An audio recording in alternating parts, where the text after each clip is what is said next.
میں سے اسراف کے موضوع پر گفتگو ہو رہی تھی۔ گزشتہ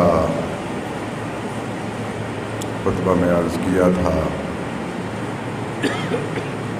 کہ انسان کے بدن کے اعضاء میں سے زبان ایک ایسا عضو ہے جس سے تمام اعضاء پناہ چاہتے ہیں اور تمام اعضاء کی عافیت اور وقت کا اچھا گزرنا یہ جناب زبان صاحبہ کے مرہون منت ہے۔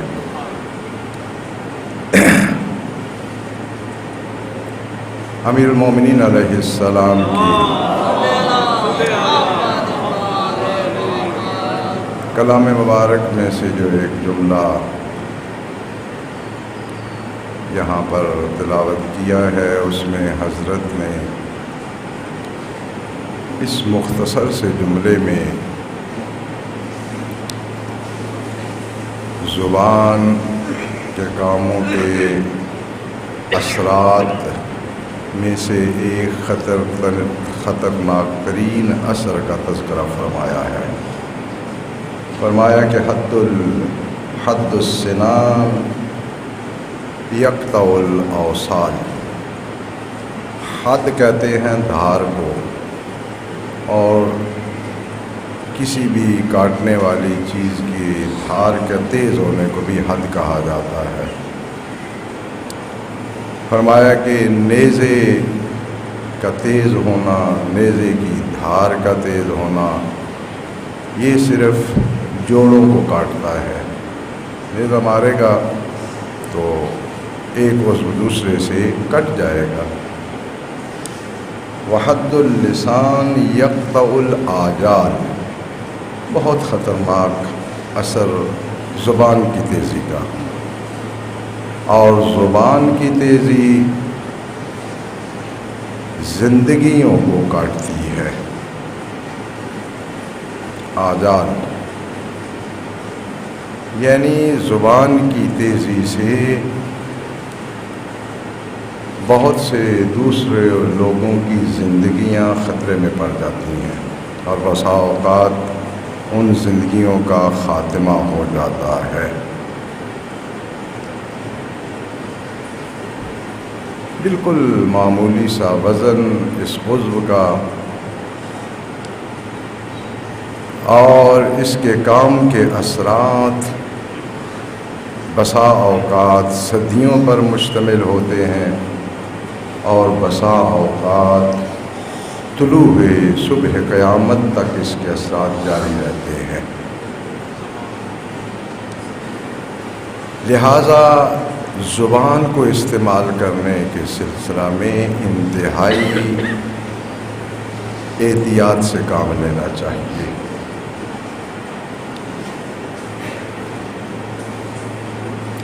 ایسا نہیں ہے کہ ہم جو کچھ کہہ رہے ہیں، جن الفاظ کا تلفظ کر رہے ہیں، اس کی باز پرس نہ ہونی ہو۔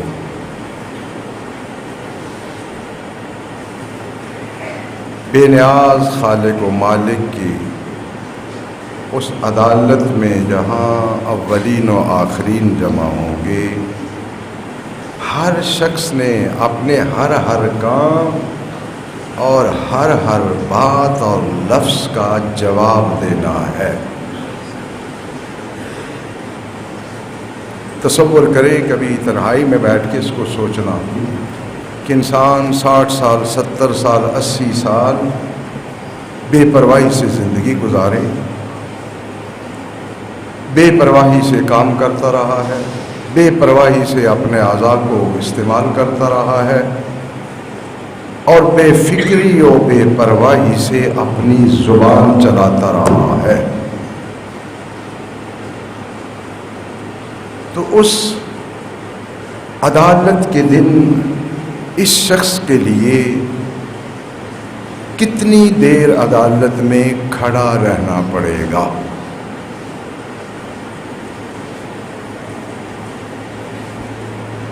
ظاہر ہے کہ جب بولنے میں اس نے رجسٹر کے لاکھوں صفحات پر کر دیے ہیں، ہر لفظ ہر جملے کا جواب دینا ہے، یہ نہیں ہے کہ بس کہا اور مسئلہ ختم ہو گیا، کہا تو کل اس کا جواب دینا ہے، سچ کہا یا جھوٹ کہا اس سے کوئی فرق نہیں پڑتا۔ لہذا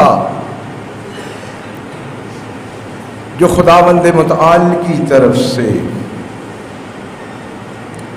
منصب پانے والی شخصیات ہے، انہوں نے ہمیشہ اس پہ اصرار کیا ہے کہ کم سے کم بولیں،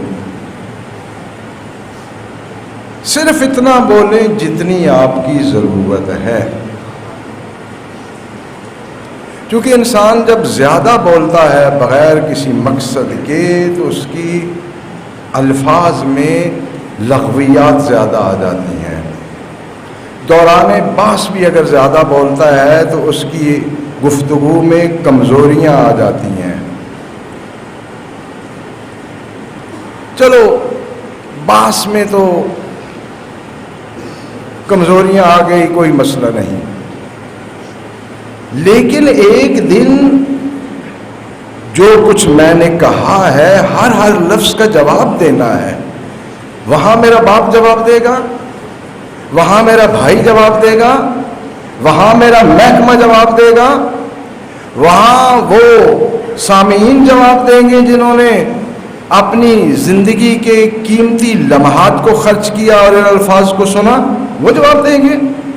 جواب میں نے دینا ہے، اور صرف انہی الفاظ کا نہیں دینا، غلط فہمی نہیں ملا لینا، میرے کہے ہوئے الفاظ پہ جو اثرات مرتب ہوئے ہیں، جب تک وہ اثرات کا سلسلہ چلتا رہے گا وہ میرے الفاظ سے لنک پیدا کرتا جائے گا، اس سب کا میں نے جواب دینا ہے۔ یہ جو نشے میں ترنگ ہو کے اور پیلی کا تاج سجا کے مذہب کے بکھیوں پھیرتے ہیں،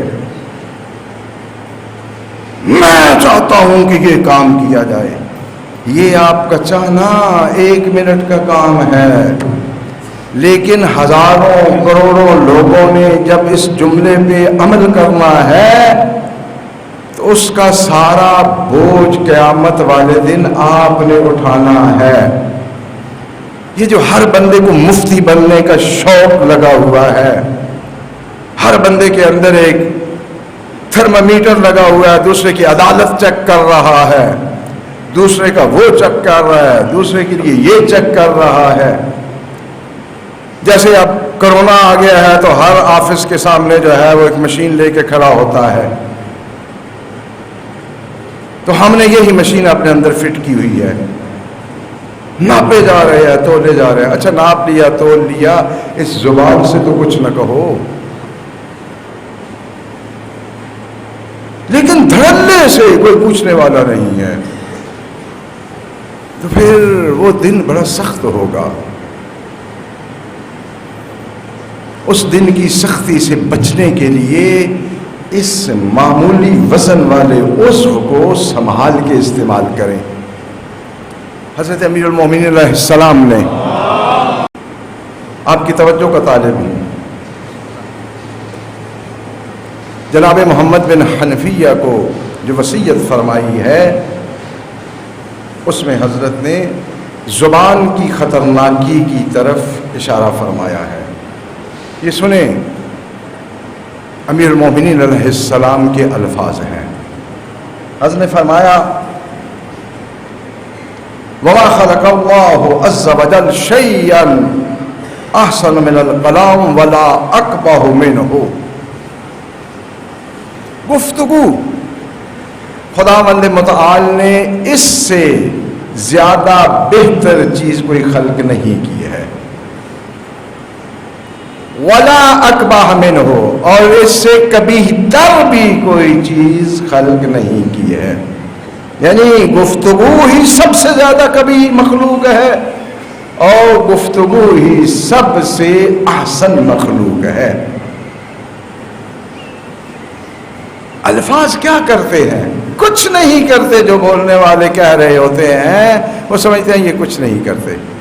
امیر المومنین علیہ السلام سے سنیں.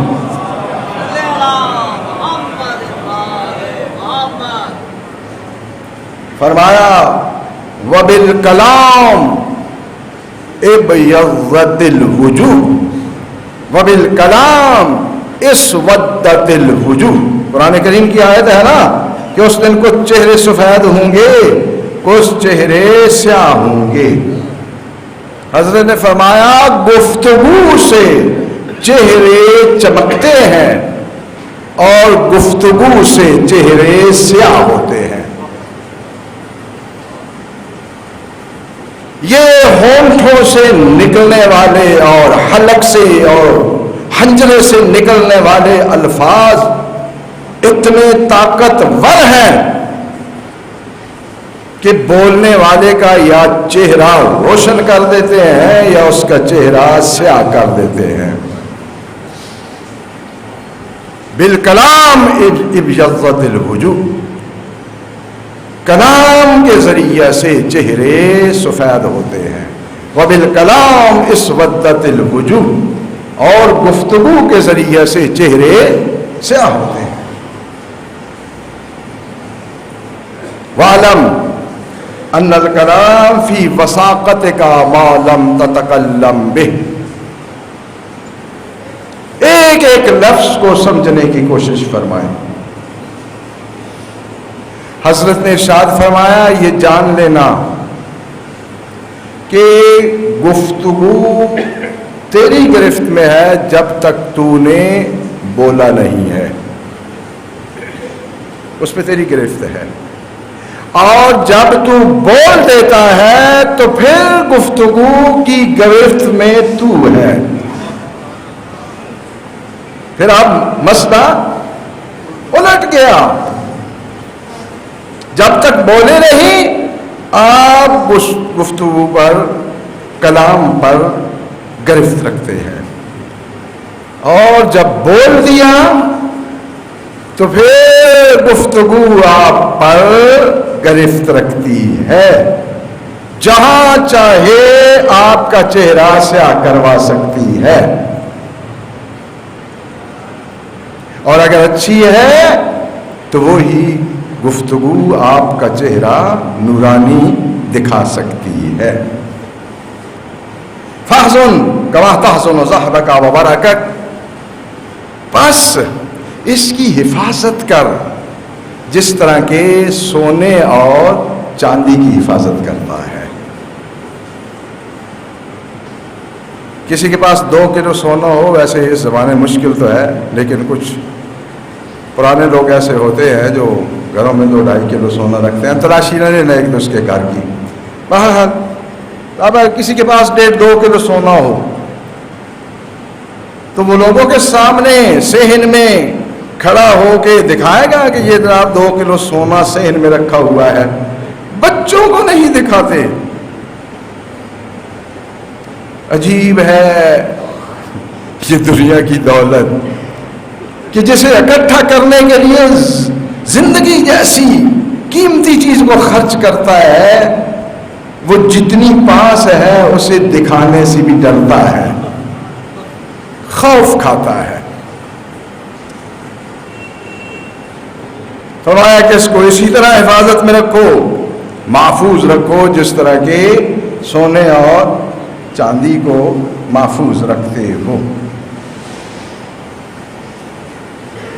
یہ جملہ میں اگر کہتا تو آپ یقیناً ناراض ہوتے، کیونکہ مجھ سے تو آپ کی ناراضگی ایک فطری سا امر ہے، آپ کا اخلاقی فریضہ ہے کہ ہم مجھ سے ناراض ہوں. لیکن میں معصوم کا قول آپ کی خدمت میں پیش کر رہا ہوں. وہ کسی نے اچھا لکھا تھا کہ جو لوگ اسلام کو گالی دینا چاہتے ہیں نا، جب اسلام کو گالی دینے سے ڈرتے ہیں تو مولوی کو گالیاں دینا شروع کر دیتے ہیں. بھئی ہماری کوئی اسلام کے ساتھ رشتہ داری ہے؟ میں اسلام کا بھتیجا ہوں اور کچھ نہیں لگتے. میں جو ہے میرا اسلام چچا ہے یا ماموں ہے، آپ کا کچھ نہیں لگتا مذہب، بس غصہ نکالنا ہے کہیں نہ کہیں نکالیں گے، چھوڑیں۔ فَإِنَّ اللِّسَانَ كَلْبٌ عَقُورٌ، زبان زخمی کرنے والا کتا ہے، قلب عقور، عین قاف واو رے، عقور۔ اور فرمایا فَإِنْ أَنْتَ خَلَّيْتَهُ عَقَرَ، اور اگر اسے آپ نے چھوڑ دیا، اس کی پابندیاں ختم کر دیں، اسے آزادی سے گھومنے دیا، اسے آزادی سے حرکت کرنے دی، تو زخمی کرے گی۔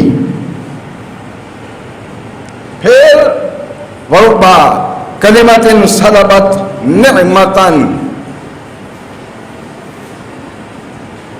بہت قیمتی جملہ ہے، پوری گفتگو کی حضرت نے متعلق نہیں فرمایا۔ رب کلمۃ، کلمہ ایک لفظ کو کہا جاتا ہے، البتہ کلمہ کبھی کبھی کلام کے لیے بھی استعمال ہوتا ہے عربی میں۔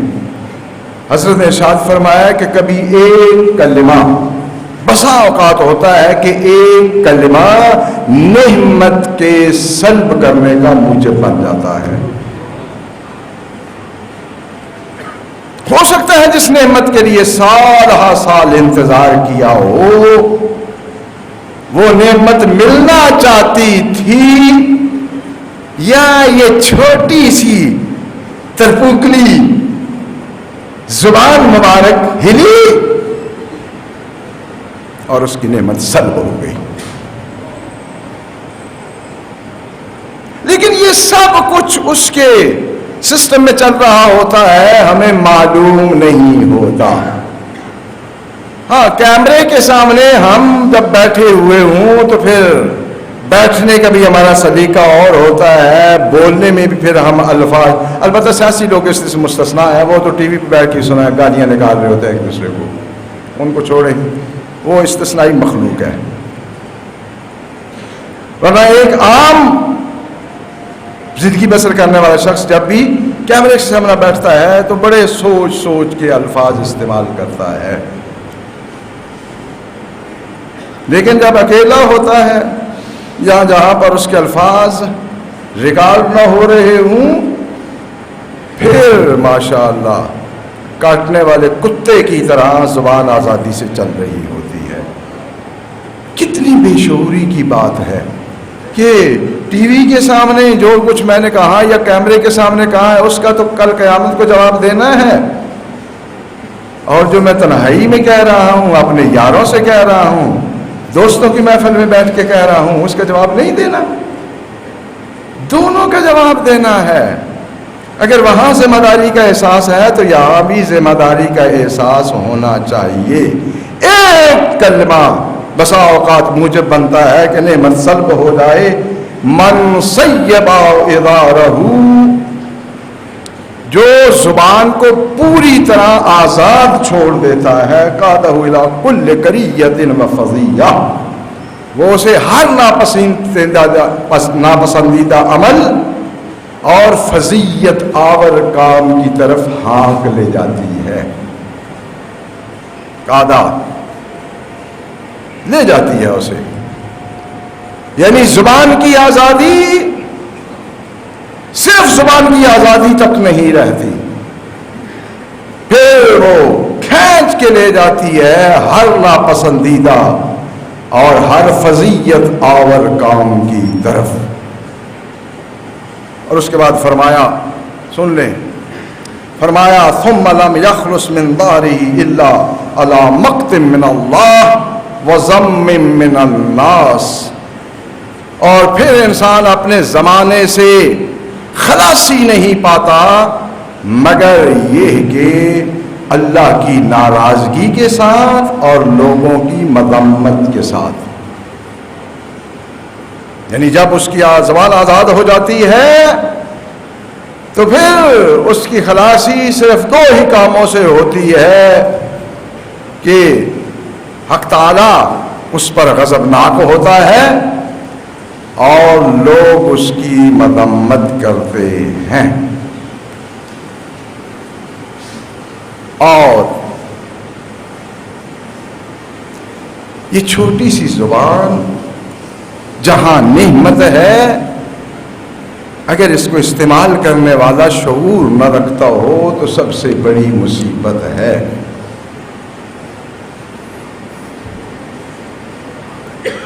حضرت امیر المومنین علیہ السلام نے ایک حدیث میں اس کا تقابل مال سے کیا ہے.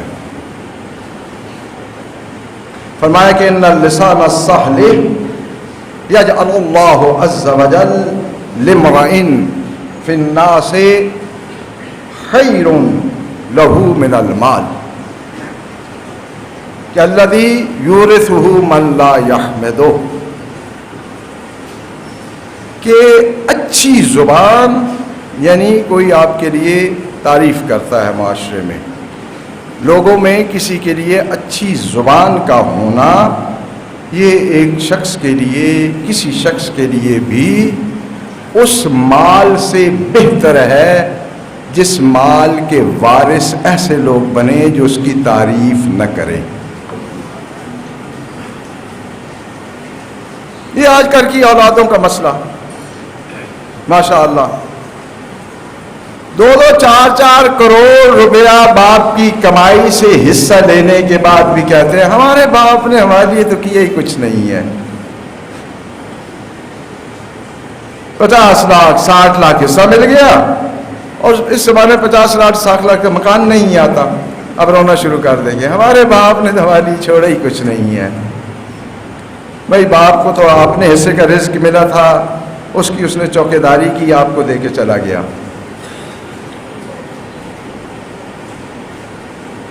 تو آپ کے ہاتھ پاؤں سلامت نہیں ہے، آپ کے پاس صحت نہیں ہے، آپ کے لیے اللہ رازق نہیں ہے. آپ کوشش کر کے خود اپنی خواہشات پوری کر لیں نا، کمائیں نا. یا آپ آئے ہیں صرف یہاں ولیمہ کھانے دنیا پہ کہ ہر چیز جو ہے وہ آپ کو میزوں پہ سجائی ہوئی ملے گی، آدھی پلیٹ کی بھوک لگی ہے 4 پلیٹیں آپ سجا کے سامنے رکھ لیں گے، آدھی کھائیں گے، باقی جو ہے پورا کرکٹ میں جائے گی. نہیں، جو اس دنیا میں آیا ہے نا، انی جاعل فی الارض خلیفہ، زمین میں خلیفہ بنانے والا ہوں. یہ لفظ زمین بڑا قیمتی ہے، یعنی انسان کو زمین کی آبادی کے لیے بھیجا گیا ہے، یہاں محنت و مشقت کرنے کے لیے بھیجا گیا ہے انسان کو. زمین پہ تو محنت مشقت کے کچھ ہوتا ہی نہیں ہے. تو آپ بھی حضرت انسان صاحب ہیں، آپ کو بھی یہاں محنت اور مشقت کے لیے بھیجا گیا ہے. تو یہ شکوے نہ کریں کہ میرے باپ نے تو ہمارے لیے چھوڑا ہی کچھ نہیں ہے.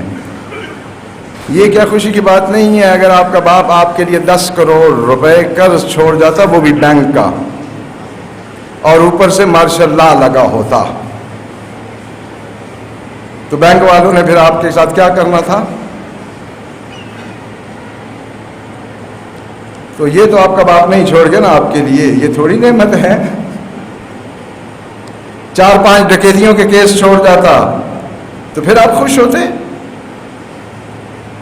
اس کی زندگی میں جتنا اس کو میسر تھا وہ چھوڑ گیا آپ کے لیے، آپ کو پالا، آپ کی ضروریات پوری کی، اور جو بچا وہ آپ کے لیے چھوڑ گیا. اس کا شکریہ ادا کرنے کے بجائے ایک چھٹاک کی زبان سے اپنے باپ کی مذمتیں کیے جا رہے ہو.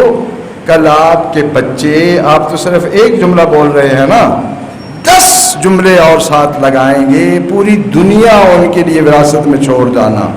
وہ 10 جملے ساتھ لگا کے کہیں گے ہمارا باپ کر سکتا تھا، چاند کو فتح کر سکتا تھا، وہ ہمارے لیے نہیں چھوڑ گیا، صرف زمین ہی چھوڑ گیا، زمین تو پس سے آتا ہے. لہذا خدا را کہیں سے کچھ ملتا ہے تو جہاں سے ملا ہے نا اس کا شکریہ ادا کریں، اس کی مذمت نہ کریں. شکر کرنا یہ بہت بڑی نعمت ہے جو انسان کو ملتی ہے، اور شکر کرنے سے ہی نعمتوں میں اضافہ ہوتا ہے، وہ بے نیاز خالق مالک کا ہو یا انسانوں کا ہو۔ حدیث ہے کہ جو شخص ایسے انسان کا شکر ادا نہیں کرتا جس نے اس کے ساتھ احسان کیا ہے، تو گویا کہ اس نے اللہ کا شکر ادا نہیں کیا۔ پال کو وہ اس کو آپ کو اتنا بڑا کر گئے ہیں، اپنی کتنی خواہشات پہ پاؤں رکھ کے آپ کے لیے خرچ کیا ہے، آپ اب لاکھوں کا حساب کر رہے ہیں، یہ آپ کی خام خیالی ہے۔ جو کرو گے کل وہی کچھ بھرو گے۔ بارگاہ